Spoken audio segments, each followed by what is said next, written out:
In today's video, I'll show you how to create a modern opening where the video appears with a 3D-like motion, giving it the feel of a phone rotating into view.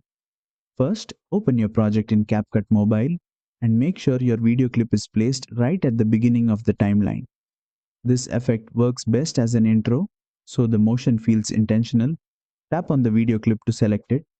From the bottom toolbar, tap on Animation to open the animation options. Next, switch to the In tab. This section controls how your video appears at the start. Scroll through the animation list until you find 3D phone, then tap on it to apply the effect. Once applied, the video shifts with the perspective style motion that creates a clean and tech-inspired reveal.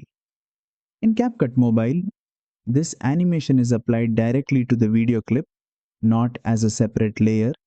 Use the duration slider to control how strong the 3D movement feels. Shorter duration makes the motion quick and punchy. Longer duration slows it down, creating a smoother and more cinematic introduction.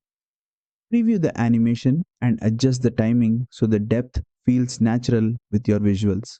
And that's it.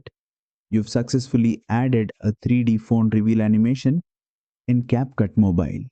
If this tutorial helped you, don't forget to like, share and subscribe for more CapCut Mobile animation tutorials.